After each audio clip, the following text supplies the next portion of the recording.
दोस्तों, आज मैं आपको एक ऐसी कहानी सुनाने वाली हूँ जो सुनकर आपके रोंगटे खड़े हो जाएंगे, क्योंकि ये कहानी सिर्फ डर की नहीं, दर्द की, खोए हुए भरोसे की और एक ऐसी औरत की है जिसकी जिंदगी काले जादू ने पूरी तरह बर्बाद कर दी।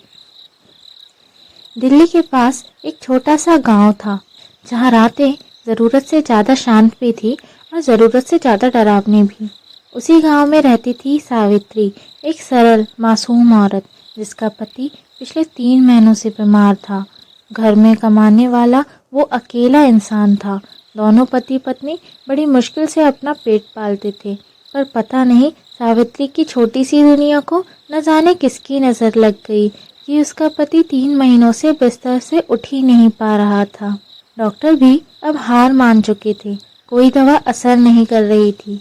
सावित्री रोज भगवान से रो रो कर दुआ करती, लेकिन बीमारी बढ़ती जा रही थी। सावित्री काम ढूंढ रही थी, पर उसको कहीं काम भी नहीं मिल रहा था। बिजली का बिल ना भरने की वजह से उनके यहाँ लाइट भी काट दी गई थी। वह अब जैसे तैसे अपने बीमार पति के साथ गुजारा कर रही थी। घर पर सारे पैसे भी खत्म होते जा रहे थे। तब उसने अपनी बहन कावेरी, जो उसके घर के पास ही अपने पति और बच्चों के साथ ही रहती थी, उससे मदद मांगी और उसकी बहन ने उसे 10,000 रुपए की मदद की। उसके पति के अलावा उसकी बहन ही थी जिस पर वो अटूट विश्वास करती थी। एक रात सावित्री का पति बिस्तर पर बेजान होकर लेटा हुआ था।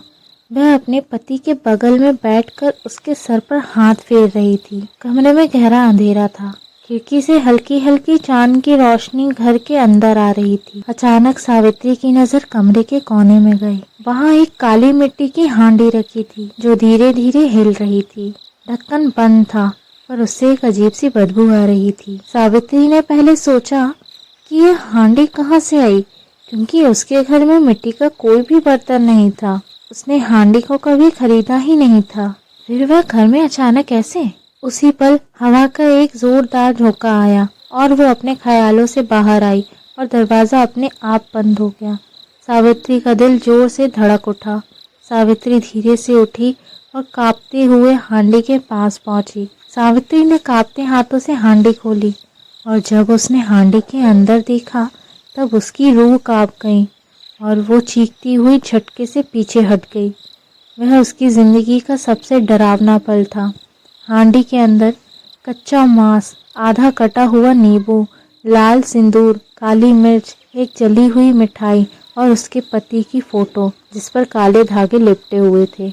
यह सब देखकर सावित्री की आंखों से आंसू बह निकले और वह फूट फूट कर रोने लगी और सोचने लगी कि कोई उसके पति को धीरे धीरे तड़पा तड़पा कर मारना चाहता था, पर कौन और क्यों? उसका पूरा शरीर कांप रहा था।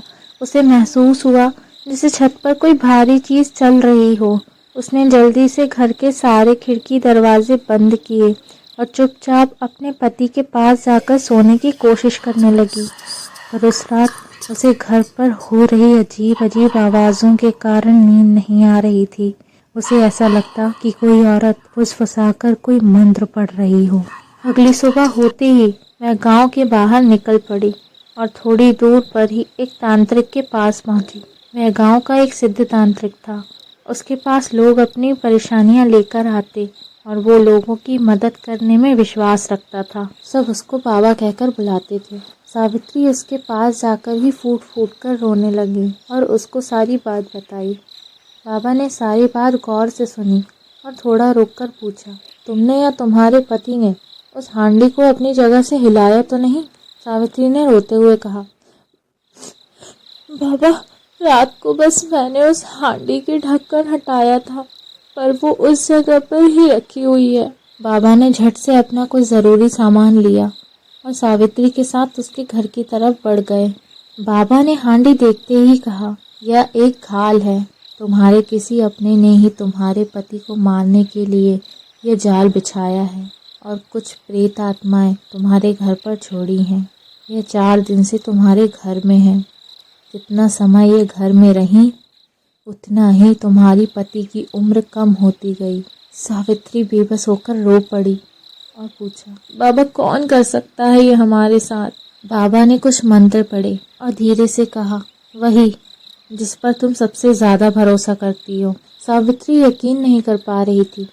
सबसे ज्यादा भरोसा तो वो अपनी बहन कावेरी पर करती है, लेकिन नहीं, वो ऐसा नहीं कर सकती। वो मेरी बहन है और उसने हमारी मदद की है। वह किस पर शक कर सकती थी? वह अकेली खड़ी थी, पत्थर बनकर, जैसे उसकी दुनिया उसी क्षण बिखर गई। बाबा ने कहा, इस घाल को बनाने वाला उसी हांडी पर अपनी ऊर्जा छोड़ता है और किसी मकसद को पूरा करता है। बाबा ने आगे कहा, ये बहुत मुश्किल काम है, इसमें तुम्हारे पति की जान भी जा सकती है। फिर बाबा ने राख से आकृति बनाई और सावित्री को उसमें देखने के लिए कहा। उस राख में एक चेहरा उभर कर दिख रहा था और सावित्री ने जो चेहरा देखा, उसके पैरों तले जमीन खिसक गई।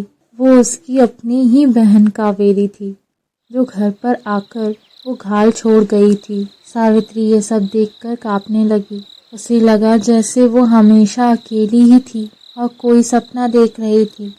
वह कभी सोच भी नहीं सकती थी कि जिस छोटी बहन को उसने माँ की तरह पाला, वो ही उसके साथ ऐसा कर सकती है। तब उसे याद आया कि कुछ दिनों पहले कावेरी के पति ने सावित्री से खेती के लिए उसकी जमीन मांगी थी। सावित्री ने उसको हाँ कह दिया था, पर सावित्री के पति ने वो जमीन देने के लिए साफ इनकार कर दिया था। तब कावेरी ने सावित्री से कुछ समय के लिए बात बंद कर दी थी और उसने उसके घर भी आना जाना बंद कर दिया था। और फिर वो अचानक से पहले की तरह हो गई और फिर सावित्री से बातचीत करने लगी और उसके घर आना जाना चालू कर दिया। अब सावित्री को समझ आया कि अचानक उसकी बहन बदल क्यों गई थी। जिसे उसने अपनी बेटी की तरह पाला, उसने उसका सब कुछ छीन लिया। सावित्री टूट चुकी थी। रोते रोते उसकी आवाज भी बैठ गई थी। बाबा ने कुछ विधियां की और घाल के मंत्र तोड़ दिए और घाल का असर भी अब खत्म हो गया। लेकिन सावित्री का पति कभी पहले जैसा नहीं हो पाया। वह महीनों तक बिस्तर से उठा ही नहीं। सावित्री ने घर घर जाकर लोगों के यहाँ काम किया और अपनी पूरी जिंदगी अपने पति की सेवा में बिताने लगी। उसने कभी शिकायत नहीं की और अपनी बहन से सारे रिश्ते नाते खत्म कर दिए। कुछ महीने बीत गए। उसकी बहन कावेरी की भी अब उसे कोई खबर नहीं थी। एक दिन खबर आई कि उसकी बहन कावेरी का पति अब नहीं रहा और कावेरी को कुष्ठ रोग हो गया है और अब वो अपने बिस्तर से भी नहीं उठ पाती। वो अपनी बहन के लिए भी दुखी थी, लेकिन उस दिन से उसका दिल किसी पर भरोसा करना भूल गया।